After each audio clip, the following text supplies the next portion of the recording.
Lumaki pa ang tiyansa ng San Miguel Beer na umangat dito sa team standings pagkatapos nilang tambakan ng Terra Firma.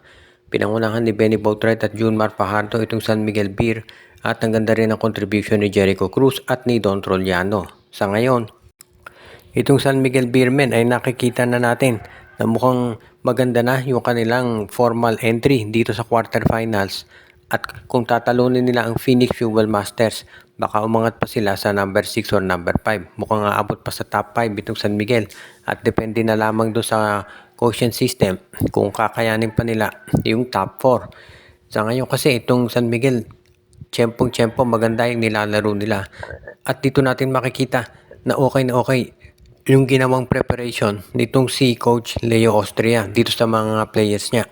Tignan na lang natin kung hanggang saan pa aabot itong SMB, pero importante sa San Miguel ay talunin itong Phoenix Fuel Masters sa susunod nilang laro.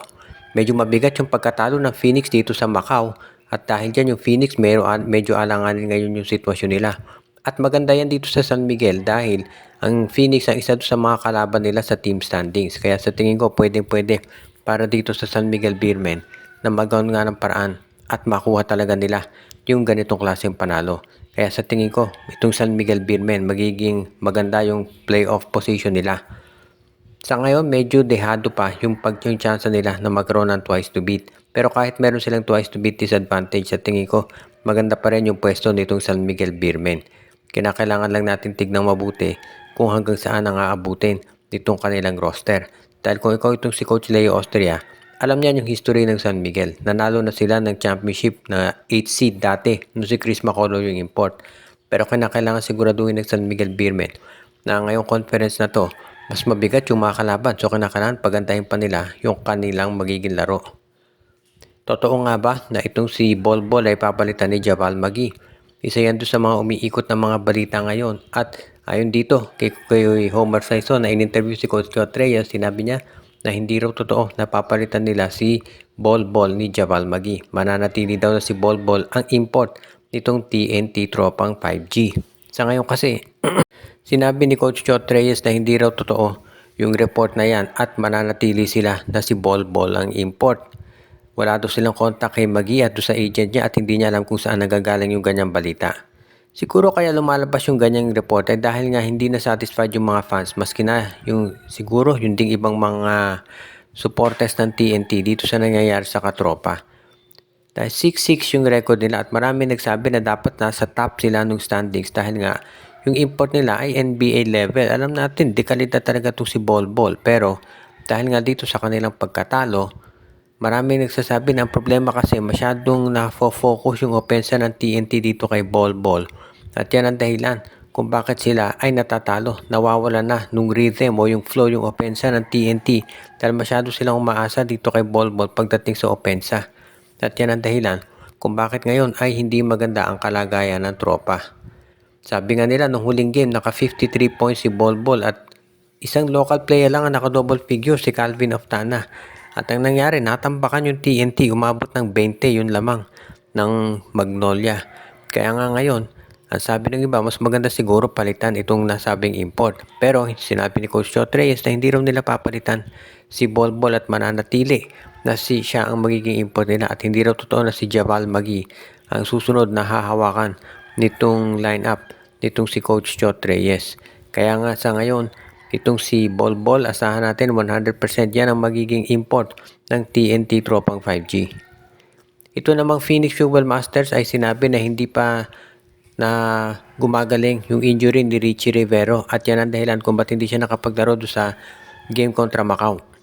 Medyo mahirap ang lagay ngayon ng Phoenix dahil nagkataon naman na na-injury yung dalawang top players nila na si Richie Rivero at itong si Kai Balungay. At syempre yan ang magiging problema ngayon. Kaya pala itong lineup ng Phoenix Fuel Masters nahirapan kahit sa Macau. Dahil dito sa pagkatalo ng Phoenix sa Macau Black Knights, may posibilidad na bumagsak sila sa pang number 8. Ang laking bagay nito, no? Bago nagsimula yung game kontra Macau, may chance pa sana ang Phoenix na makaabot sa top 4. Pero dahil nga natalo sila dito sa Macau, bumagsak sila doon sa standings at ngayon ay may posibilidad na malaglag sila sa pang number 8 at baka makaharapan nila ngayon itong number 1 seed na NLEX Road Warriors. Ang importante sa Phoenix siguro at least nakapasok na sila sa playoffs. Ang kinakailangan na lamang nilang siguraduhin ay yung kanilang posisyon.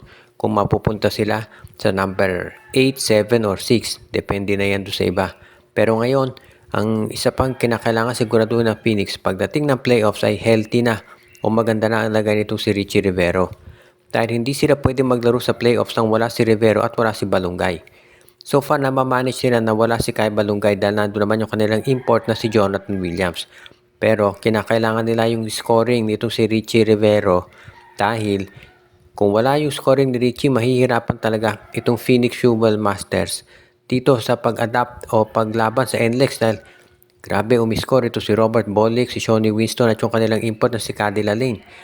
Kung rain or shine naman ang kaharap nila, ang hirap din dahil kahit sino ilagay mo sa rain or shine, kayang umiscore ng maraming puntos. Kaya iyan yung nagiging problema ngayon nitong si Coach Charles Chu sa Phoenix Fuel Masters. Ayon kay PBA Insider, meron palang trade na dapat nangyari bago nagsimula itong conference na to. At yung pala ay ite-trade sana itong si Richie Rivero ng Phoenix sa Converge kapalit ni Alex Stockton. Pero tumanggi daw yung Converge Fiber Xers. Kaya ang nangyari, nanatili si Stockton sa Converge at itong si Rivero naman sa Phoenix. At nakita na natin ang nangyari. Nag-blossom yung laro nitong si Richie Rivero. Ngayon, hindi na yan ite-trade ng Phoenix Fuel Masters dahil sa ilalim ni Coach Charles Chu.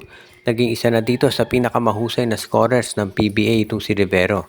At ito namang si Stockton, bumaba yung trade value niya dahil nagkakalat dito sa Converge Fiber Xers. So yan ngayon yung naging sitwasyon at mas marami nagsasabi na sayang itong trade na to. Dapat ito tinanggap na ng Converge noon pa. Pero ngayon hindi nila ginawa at yan ang naging problema. Kaya nga ngayon itong nangyari dito sa Converge Fiber Xers, ang laking bagay niyan para dito sa kanilang low roster. Marami ng balita na gustong mag-trade ng Converge pero nung palang start ng conference na to, may opportunity sila na magkaroon kaagad-agad ng instant upgrade. Pero hindi nila to ginawa at yan ang dahilan. Kaya nga ngayon itong Converge ay nahihirapan. Tignan natin ngayon kung saan pa nila pwedeng i-trade to si Stockton. Pwede siguro sa Titan Ultra kapalit ni Joshua Monson. Pero nakita naman natin na ibang-iba na yung laro ni Monson kumpara naman dito kay Richie Rivero. Dahil ito si Richie Rivero, grabe yan kung umiscore at pati na magdepensa.